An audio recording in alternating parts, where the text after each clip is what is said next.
damai sejahtera Allah yang melampaui segala akal dan pikiran.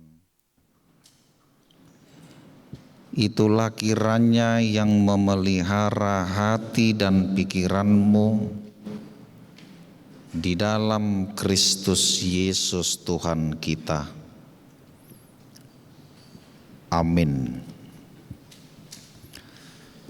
Saudara-saudari yang dikasihi Tuhan Yesus, firman Tuhan pada hari ini ditetapkan pada kitab Nabi Yesaya pasal 62 dari ayat yang pertama sampai ayat yang kelima. Demikianlah bunyinya. Oleh karena Sion aku tidak dapat berdiam diri, dan oleh karena Yerusalem aku tidak akan tinggal tenang, sampai kebenarannya bersinar seperti cahaya, dan keselamatannya menyala seperti suluh.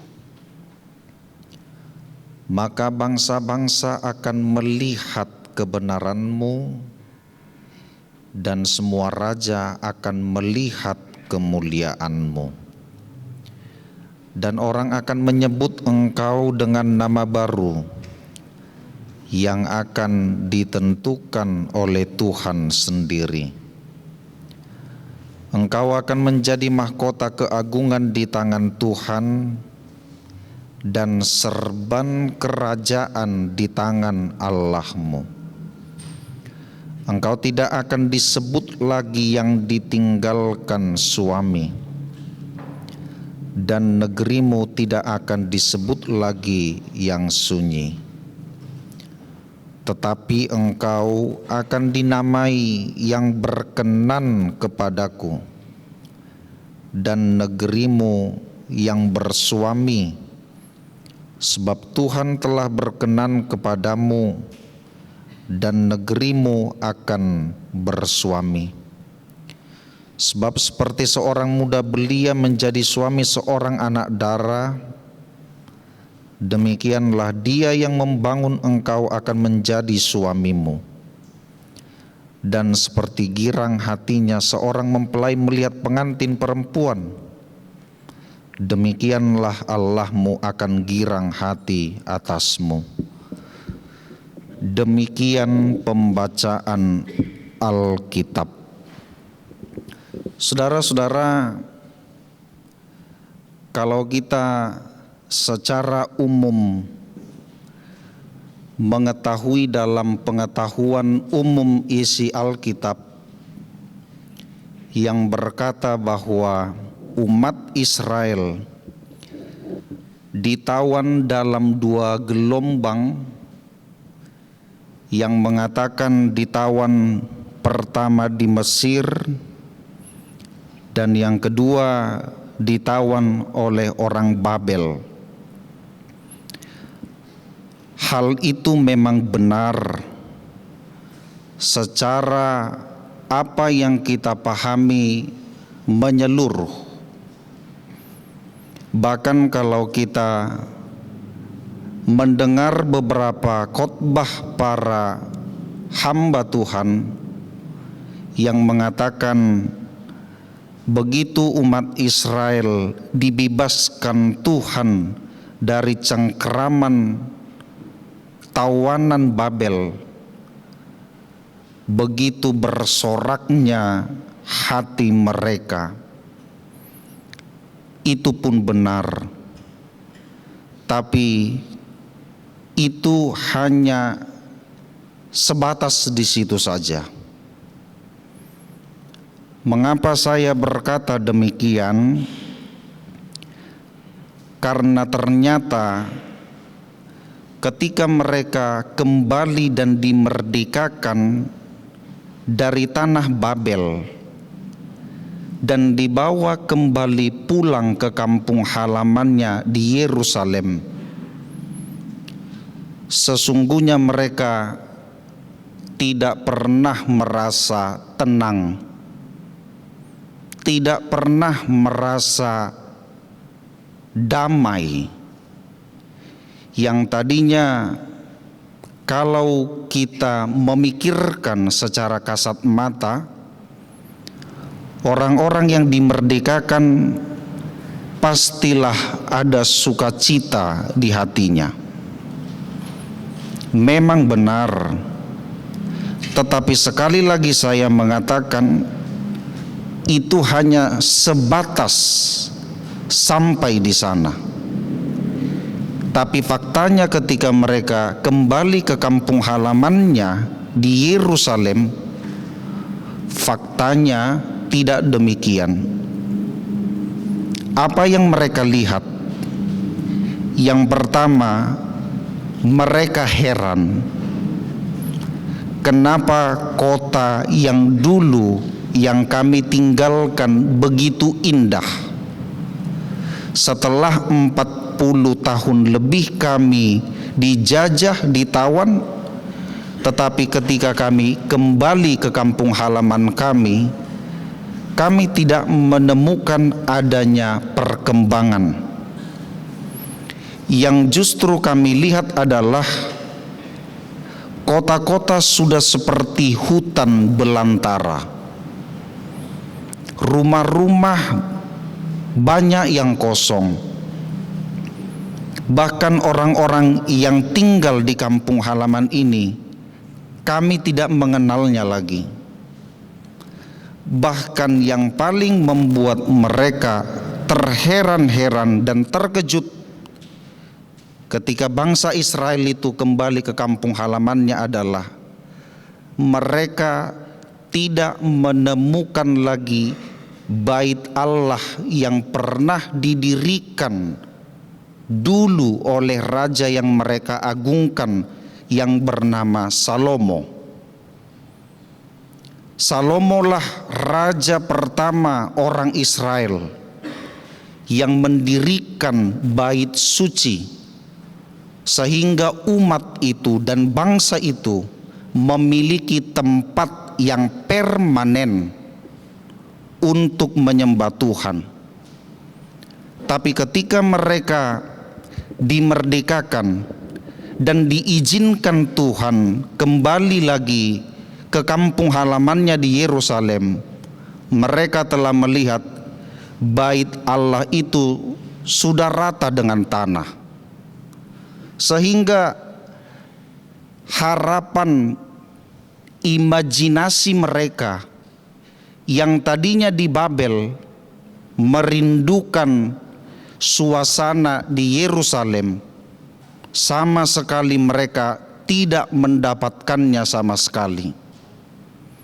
Bahkan seperti yang saya katakan tadi, kalau ada orang yang mengatakan umat Israel dijajah, dibebaskan oleh orang Babel, tapi faktanya setelah umat Israel merdeka dari Babel, di kampung halamannya sendiri banyak sekali negara-negara yang membenci mereka, bahkan berusaha untuk menghancurkan kesatuan umat Allah itu sendiri.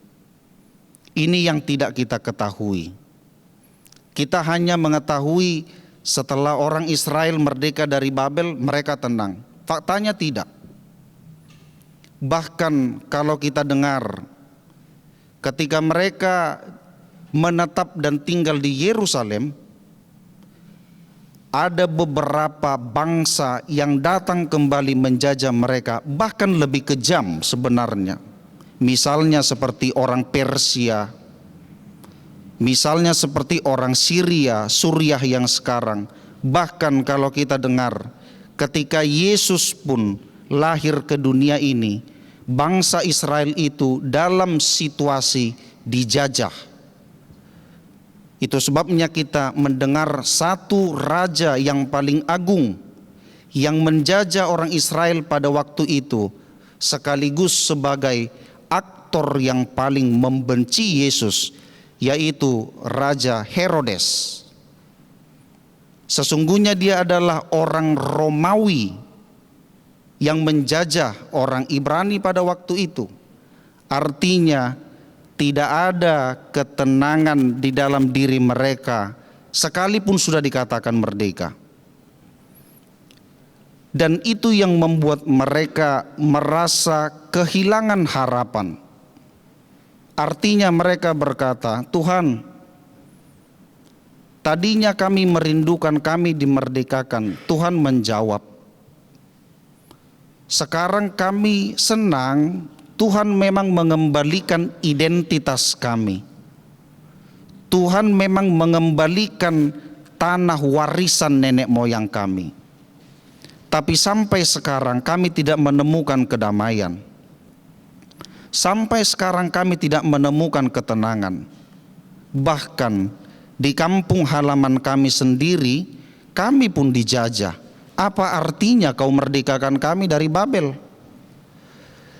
Luapan emosional, luapan pergumulan yang demikian, yang berkali-kali saya katakan di dalam khotbah saya di beberapa tempat, memahami penjajahan yang dialami umat Allah. Kita tidak boleh seperti singkatnya membaca Alkitab. Kalau kita membaca Alkitab yang 2 menit selesai, tapi kalau kita telisik lebih dalam, sesungguhnya ketika kita membaca Alkitab yang 2 menit itu, kita menemukan penindasan yang berpuluh-puluh tahun di dalamnya. Mungkin kita membaca umat Israel dalam 1 menit karena kemarahan Tuhan lalu dibuang ke Babel. Tapi sesungguhnya kita tidak tahu di dalam waktu yang singkat kita membaca itu ada penindasan yang kejam di dalam. Sehingga kalau kita hanya sebatas membaca 1 menit 2 menit, kita kurang menemukan bagaimana mereka menderita. Sehingga kalau kita membaca 1 menit bagaimana mereka yang ditawan, kita menganggap itu sebagai sesuatu hal yang biasa-biasa saja. Sehingga kita kurang berempati. Bisa kita pahami bagaimana kalau ketika kita di SD dulu, yang dikatakan anak-anak berapa tahun Indonesia dijajah, tidak sampai 3 detik kita langsung bisa menjawab 3,5 abad. Tapi kalau kita bongkar terus 3,5 abad itu berapa lama? 350 tahun. Dan 350 tahun itu apa saja yang terjadi di dalamnya? Kita jarang menggali itu. Jepang 3,5 tahun menjajah kita. Tidak sampai, katakanlah 3 tahun. Kita menganggap itu hanya sebagai sejarah yang biasa. Tapi kita tidak tahu karena kita mendengar 3 tahun, kurang keinginan menggali, sampai kita tidak paham berapa puluh ribu nyawa yang sudah melayang dalam 3 tahun itu. Yang hanya kita dengar hanya 3 tahun, selesai. Yang hanya kita dengar 3,5 abad, selesai. Tapi kita tidak tahu bagaimana perjuangan mereka. Itu yang mau kita lihat dari masalah ini. Kalau kita lihat bangsa ini terus berkeluh kesah, di satu sisi kita jangan cepat menghakimi. Jangan-jangan kalau kita bandingkan hidup kita dengan mereka yang terus mengeluh kepada Tuhan, 1/10 pun kita tidak ada. Kenapa? Saya sudah alami sendiri. Saya bandingkan bagaimana umat Israel yang mengeluh kepada Tuhan Mengapa mereka mengeluh? Secara sederhananya dikatakan, ya karena mereka sudah dijajah 40 tahun, disiksa. Kita bandingkan dengan kita, 1 tahun saja doa kita tidak dijawab. Kita merasa paling berkuasa dan paling benar, paling berhak menghakimi Tuhan. Bagaimana ketika doa kita harus kita nantikan 40 tahun? Jangan-jangan sungut-sungut umat Tuhan yang 40 tahun sama dengan sungut-sungut orang sekarang dalam waktu 1 bulan. Ini harus menjadi perbandingan. Jadi bagi kita yang suka mengeluh, yang menganggap penderitaan kita yang paling sakit, tidak usah serta-merta membandingkan penderitaanmu dengan Yesus. Bandingkan saja dulu dengan umatnya, apakah sudah sama atau tidak. Dan ini yang mau kita lihat ketika dikatakan oleh karena Sion dalam ayat yang pertama, aku tidak dapat berdiam diri, dan oleh karena Yerusalem, aku tidak akan tinggal tenang. Artinya di situ Tuhan berfirman melalui Nabi Yesaya, mengumandangkan suara kenabian untuk berkata, Tuhan akan bangkit, Tuhan akan membebaskan kembali, Tuhan akan menegakkan keadilan kepada bangsanya yang tertindas di kampung halamannya sendiri. Dan jelas di sini dikatakan, lihatlah ketika semua bangsa yang membencimu menindasmu, tetapi Tuhan akan bangkit bersinar seperti cahaya, dan keselamatannya menyala seperti suluh. Apa yang dimaksud di situ? Dari situ kita bisa mengambil nilai iman sampai kapanpun kejahatan tidak akan pernah menang melawan kebenaran. Sehebat apapun kesalahan itu yang sudah dihitung menjadi sebuah kebenaran, bahkan sehebat apapun kau menutupi kebusukanmu dengan cara membenarkan dirimu, selama engkau belum mengakui kesalahanmu di hadapan Tuhan dan belum mempertobatkan dirimu, Tuhan akan mempermalukanmu kelak. Kau tidak bisa melawan kuasa Tuhan. Sehebat apapun kegelapan menutupi cahaya, tapi kegelapan tidak akan pernah menang melawan sedikit cahaya. Itu sebabnya hati-hati. Saya sering katakan kepada orang, kalau ada orang yang tulus bekerja, kalau ada orang yang tulus melayani, sekalipun dia memiliki banyak kekurangannya, kamu jangan coba-coba cari kesalahan orang-orang yang tulus. Nanti kamu dipermalukan Tuhan. Saya sudah katakan, di banyak tempat, kalau kamu melihat orang yang benar dan kamu terusik merasa kejahatan yang sudah kau lakukan yang mendatangkan keuntungan bagimu seolah-olah terambil karena mulai diungkapkan kebenaran, saya harus katakan, kamu jangan coba-coba lawan orang benar. Apalagi kalau orang yang benar itu yang kamu lawan itu, dia mengandalkan kebenaran Tuhan.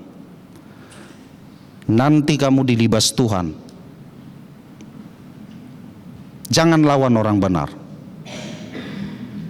Jangan lawan orang tulus. Syukur-syukur kalau kamu yang dilibas Tuhan. Yang paling sakitnya istrimu, anakmu kelak, itu yang mendapatkan akibat dari perilakumu sendiri. Saya tidak pernah merasa keberatan kalau karena perbuatan saya harus mendapatkan hukuman atau ganjaran dari Tuhan.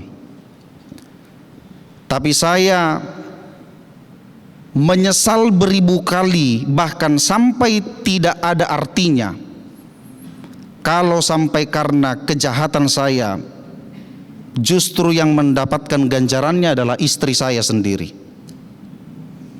Itu sebabnya kalau umat Israel ditawan, dijajah, diporak-porandakan, yang dari awal kita sudah tahu, kita sudah paham bahwa orang Israel itu adalah umat pilihan Tuhan, udah gak usah dilawan.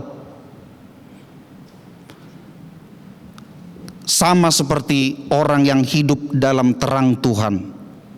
Sekalipun orang yang hidup dalam terang Tuhan diam, tenang, tidak melawan, tidak berbuat apa-apa, ia benar, dia seperti orang lemah, tapi karena roh Tuhan, roh kebenaran yang hidup dalamnya, Tuhan yang akan jadi lawanmu. Itu sebabnya saya tadi berkata, kita nggak bisa melawan orang yang tulus, saudaraku. Kita nggak bisa melawan orang yang benar. Sehebat apapun kau menjadi orator yang bisa berdebat, kalau boleh kita katakan seperti Rocky Gerung yang banyak mempermalukan tokoh-tokoh ahli debat. Kalaupun kita seperti itu, tapi kalau yang kita lawan itu adalah kebenaran Tuhan, kelak Tuhan yang akan mempermalukan kita. Itu yang diucapkan Tuhan di sini melalui Yesaya. Aku akan bangkit oleh karena Sion yang sudah banyak bangsa menghancurkan mereka, tetapi saatnya kebenaran Tuhan akan terbit seperti cahaya matahari.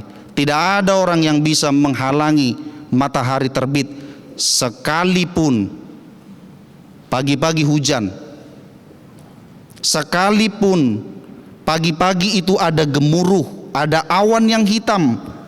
Tidak lain kita hanya mengatakan cuaca mendung, tapi kita tidak mengatakan gelap. Maka seperti itu ketika kebenaran itu bersinar, tidak ada satu orang pun yang bisa menghalanginya. Itu sebabnya itu juga menjadi janji bagi umat Tuhan supaya mereka bertumbuh. Itu sebabnya juga dalam ayat 2 dikatakan, bangsa-bangsa akan melihat kebenaranmu, bangsa-bangsa akan melihat kemuliaanmu. Semua raja yang akan dan sudah menjajahmu, kelak mereka akan melihat kau dimenangkan oleh Tuhan. Dan ini juga menjadi pengharapan bagi kita, saudara-saudari. Ketika engkau ditindas, ketika engkau tidak memiliki kekuatan lagi untuk membela dirimu, ketika engkau tidak memiliki teman lagi, bahkan orang yang sudah menyerangmu dalam kebenaranmu, bahkan memperolok-olokmu, menghakimimu, tapi kau jangan takut. Suatu saat Tuhan akan angkat derajatmu. Suatu saat Tuhan akan tunjukkan kebenaranmu. Kita boleh belajar, saudaraku, bagaimana bahkan orang yang sudah meninggal pun Tuhan memiliki cara untuk membongkar siapa dia sebenarnya. Saya tidak mau berspekulasi. Ketika misalnya belasan tahun yang lalu, saya tidak bisa misalnya ini memutuskan, saya bukan hakim, saya bukan pengacara yang melihat langsung. Belasan tahun yang lalu misalnya dalam kasus Jessica Mirna, semua orang belum mengenal viral pada waktu itu. Tapi kita sudah mengenal konsep membuli pada waktu itu, yang semua lontaran amarah bangsa ini mengarah kepada yang kita katakan tersangka, dialah pelakunya. Tapi sekarang beberapa tahun yang lalu diungkit kembali. Kenapa orang yang menghujat dulu? Saya tidak mengatakan tidak, tapi kenapa orang yang menghujat dulu mulai goyang sekarang? Mulai ada pendapat yang mengatakan ternyata bukan dia. Ternyata disetting. Walaupun kita boleh berkata hanya Tuhan dan para petinggi-petinggi penegak hukum yang tahu siapa yang bermain di situ, dan masih banyak lagi. Bahkan orang yang sudah mati pun, yang dianggap sebagai orang yang paling bersalah, tapi kalau dia mati di dalam nama Tuhan, kelak walaupun dia sudah mati, Tuhan memiliki cara untuk mempermalukan orang-orang yang hidup, yang masih hidup, yang ikut menjatuhkan hukuman bagi dia sampai dia mati. Misalnya seperti ini, kalau saya menghakimi Anda, lalu saya kerahkan orang untuk membulimu, karena bulian kami, entah karena kasus apapun, engkau menjadi mati, dan orang berkata syukurlah itu karena perilakunya. Tapi saya harus berkata secara iman, saya belum menang. Kenapa? Saya tinggal tunggu waktu kapan Tuhan membongkar skenario yang saya cipta itu. Itu sebabnya saya katakan, bukan hanya ketika kita hidup, bahkan ketika kita mati pun Tuhan berkuasa membuka kebenaran itu. Karena itu ini bisa menjadi refleksi kehidupan kita. Orang yang mulai goyah dalam kebenarannya, orang yang mulai luntur imannya karena tekanan, atau orang yang sudah berkurang kecintaannya kepada Kristus karena cacian, hinaan orang-orang lain yang membenci orang Kristen. Tapi saya berkata, kalaupun kau harus mati karena Kristus, tapi kau harus yakin bahwa kebenaran dan kematianmu dalam Kristus, kelak Tuhan yang akan membuktikannya itu. Maka jangan takut. Sedangkan umat Israel yang gak ada pengharapannya, bahkan ada orang yang sudah meninggal, belum ditunjukkan Tuhan kebenarannya, tapi ketika dia sudah meninggal, sudah beranak cucu, lalu keluarlah perkataan di ayat yang pertama ini, aku akan bangkit, aku akan bersinar, dan semua raja dulu yang menindas, bahkan raja itu sudah mati, yang ada sekarang tinggal keturunannya. Mungkin mereka menuliskannya dalam sejarah, menganggap itu kebenaran. Tapi ingat, seperti yang dikatakan firman ini di ayat kedua, seluruh raja akan melihat kebenaran Tuhan. Saya juga percaya sampai sekarang, kalau ada orang yang memutarbalikkan sejarah-sejarah Indonesia ini, Tuhan akan membukanya kelak. Itu sebabnya jangan takut hidup dalam kebenaran. Jangan pernah takut hidup dan percaya kepada Tuhan. Bahkan dikatakan di sini, raja akan melihat kemuliaanmu. Kita sudah lihat itu, saudaraku. Raja yang mulia itu sudah kita pestakan. Kita sudah menerimanya melalui pesta kelahiran Tuhan Yesus. Tapi kalau di sini dikatakan dalam tema kita di lembaran yang pertama, di halaman yang pertama dikatakan bangsa-bangsa melihat kebenaran dan kemuliaan Tuhan. Apa maksudnya? Yang Tuhan maksud itu, Yesus itu sudah lahir. Tapi kalaupun kita sekarang dikatakan bangsa-bangsa melihat kebenaran dan kemuliaan Tuhan, apa maksudnya? Bangsa yang mana? Firman ini mau mengatakan bangsa ini bukan orang Kristen. Bangsa ini bukan kamu. Bukan kamu maksudnya di sini. Tapi bangsa yang dimaksud di sini adalah orang-orang di luar sana yang belum percaya, orang-orang di luar sana yang masih membenci dan berusaha menekan cahaya Kristus. Lalu pertanyaannya, kalau bangsa-bangsa itu Bapak Pendeta adalah orang yang di sana, di mana posisi kami? Posisimu adalah justru kalau tadinya kau adalah orang yang berdosa, cahaya kemuliaan itu adalah kasih Kristus. Sekarang kau sudah hidup di dalam kasih Kristus. Maka posisimu sekarang harusnya kau sudah naik level.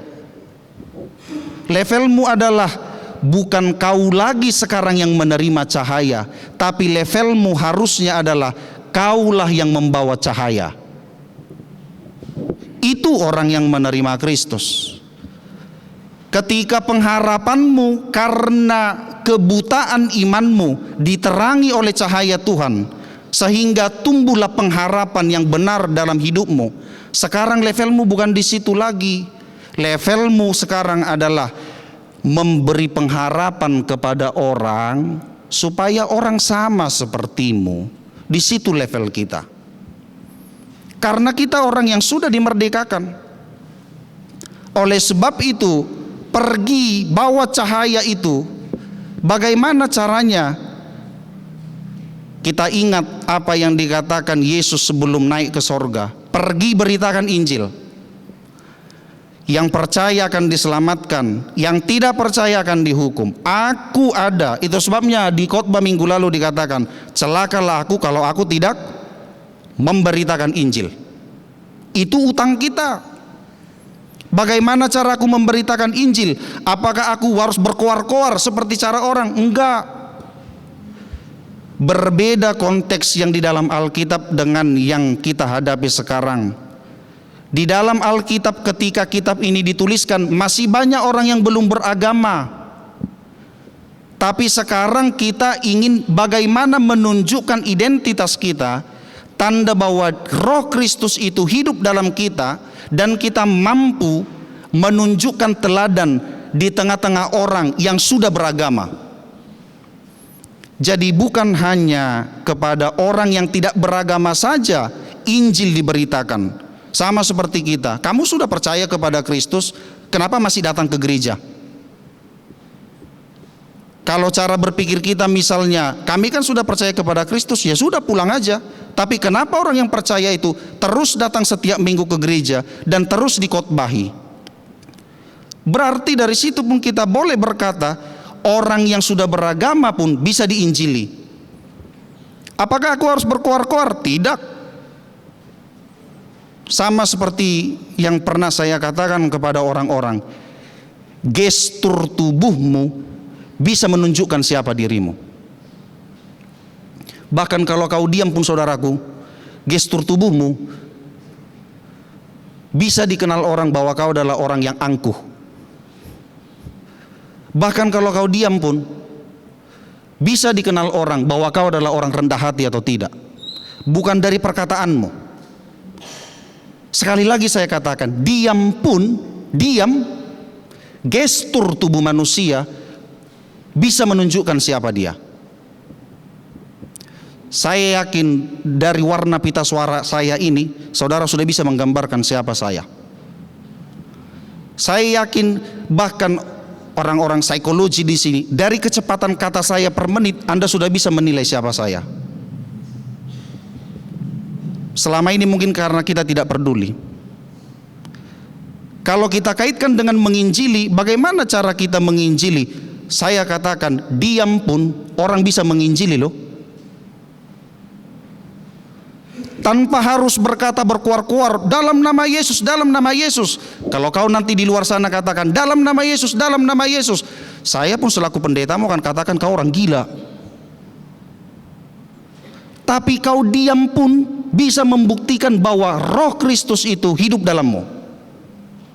Misalnya, ketika orang mencacimu, ketika orang ingin melemparimu, ketika orang ingin membulimu, tapi dengan ketenangan, dengan senyuman, kau melempar satu kata kepada mereka, maaf, itu sudah menunjukkan siapa kau dan siapa imanmu. Itu cukup. Jadi menginjili itu nggak perlu berlebihan. Kesaksian itu nggak perlu berlebihan. Tidak perlu kau harus katakan, semalam aku ditimpa setan, langsung datang Tuhan. Macam kau aja yang pernah ditimpa setan. Semua orang pernah juga, nggak gitu-gitu amat kok.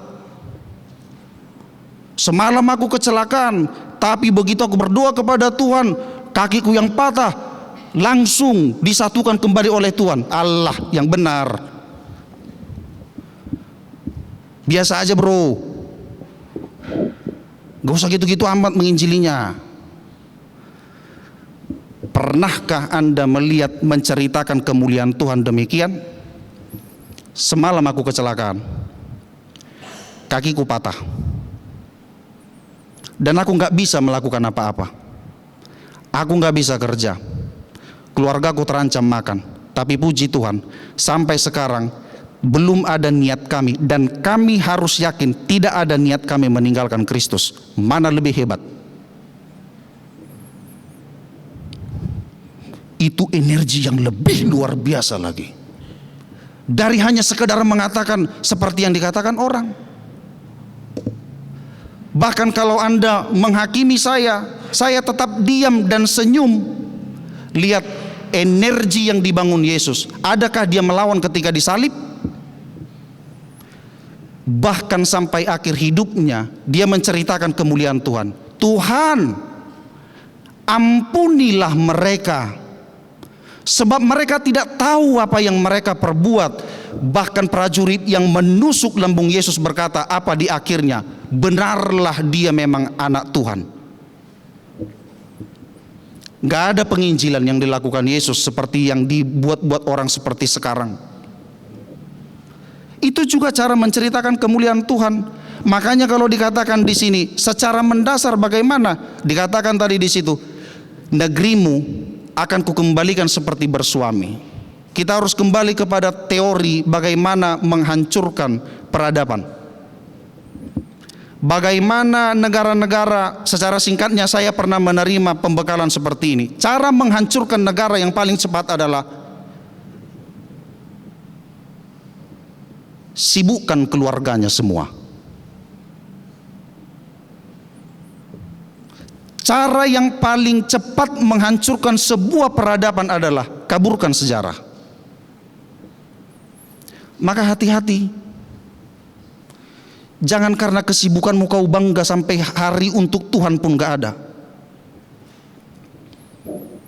Kalau secara prinsipal, secara pondasional, organ-organ penginjilan itu sudah dirusak, jangan pernah bermimpi kemuliaan Tuhan bisa diceritakan.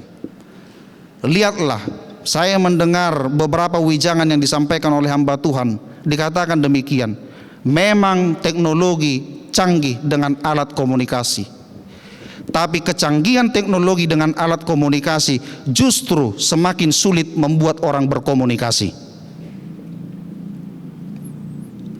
Kita canggih teknologi. Sekarang kita sudah berTwitter, Instagram, berTikTok. Sampai-sampai maaf kata orang telanjang pun gak malu lagi di TikTok sekarang. Besok gak tahu kita aplikasi apa lagi hidup. Tapi ingat, semakin canggih teknologi, semakin sulit saya berbicara kepadamu. Kenapa? Samalah seperti yang dikatakan orang-orang yang saya katakanlah sok romantis gitu.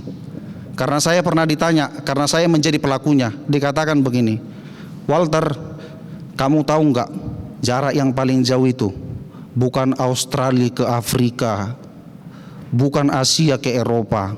Jadi apa saya bilang? Tapi saya saat ingin bicara samamu, kau asik dengan kesibukanmu sendiri. Itu membuat kita sulit berkomunikasi. Saudara pernah lihat enggak?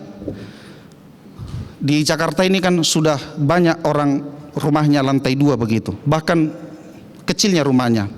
Misalnya suami istri, atau jangan-jangan saudara mempertontonkan itu kepada orang tuamu. Misalnya mamanya masak. Tapi kalau dulu mama-mama kan seperti di kampung-kampung, pukul-pukul panci supaya keluar dari kamar, bilang ayo makan gitu. Tapi saudara pernah lihat nggak sekarang saat ibunya masak, menyuruh makan anaknya pun di kamar loh, ber-WA. Nak, makan. Ibunya di dapur, anaknya di kamar. Tinggal buka pintu, jumpa anaknya. Tapi ibunya harus membuat anaknya hanya untuk mengatakan, nak, makan. Kalau irama rumah tangga kita pun sudah rusak, sudah jauh, bagaimana mungkin orang mau menceritakan kemuliaan Kristus kepada tetangganya? Gak usah dulu kepada orang lain, kepada tetanggamu. Gak usah dulu kepada orang lain, yang di depan rumahmu. Bahkan yang terakhir saya lihat, kalau dikatakan di sini, aku akan mengembalikan negerimu seperti bersuami. Ada hubungan yang intim di tengah-tengah keluarga itu. Ada kasih yang mesra. Kita tahu kan, orang Batak sulit mesra kan?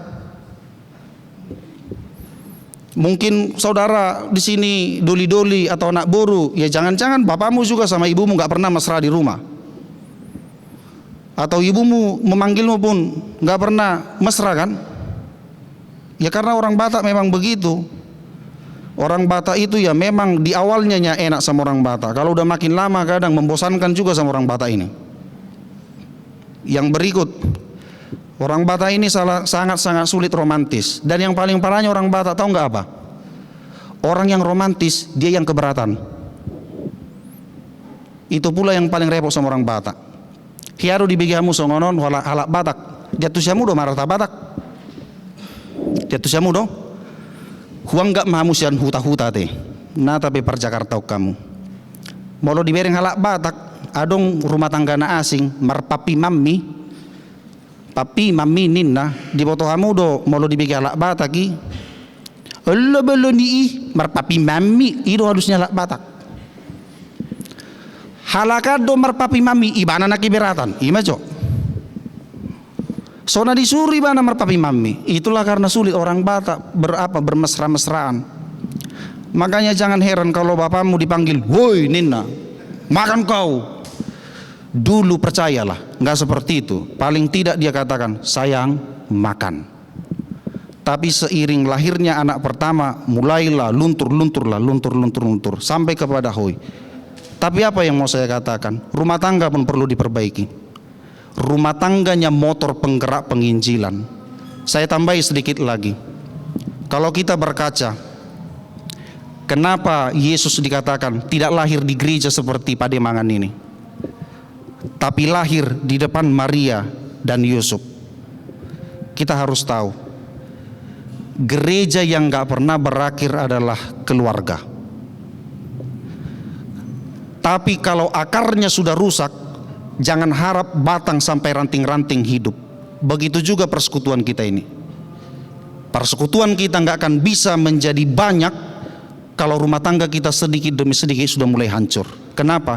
Gereja paling kecil, motor penggerak menginjili di tengah dunia adalah rumah tangga. Kalau rumah tangganya sudah rusak, terhentilah kemuliaan Kristus di dunia.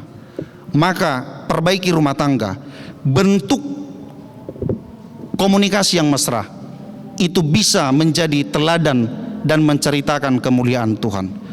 Selamat merenungkan firman Allah. Amin. Ya Allah kami,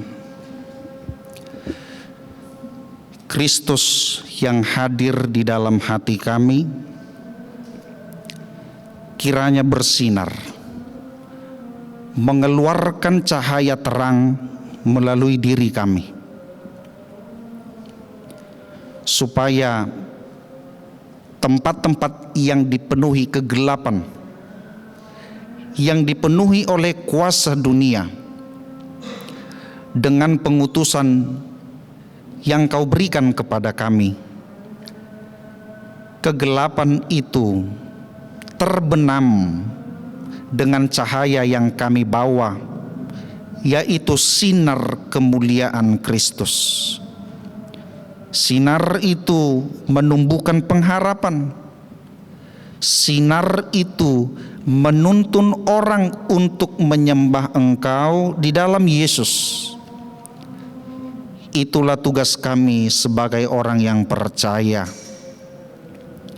sehingga keselamatan itu, kemerdekaan itu tidak hanya terhenti di dalam hidup kami. Bukan hanya kami yang ingin selamat Tuhan.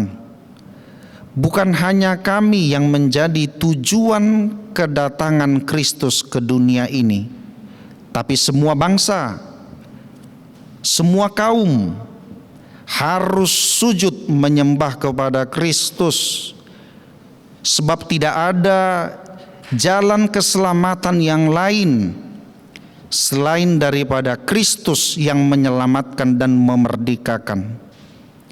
Maka izinkanlah kami, selama kami masih hidup, selama kami masih bernapas, kemanapun kami melangkah, biarlah pelita cahaya kemuliaan itu kami tebarkan, kami terangi, supaya bumi ini dipenuhi dengan cahayamu yang terang, yang menuntun orang kembali kepada kekudusanmu. Kuatkanlah kami, teguhkanlah kami, supaya kami berbuah berlipat ganda sesuai dengan kehendak-Mu. Dalam nama Yesus kami berdoa. Amin.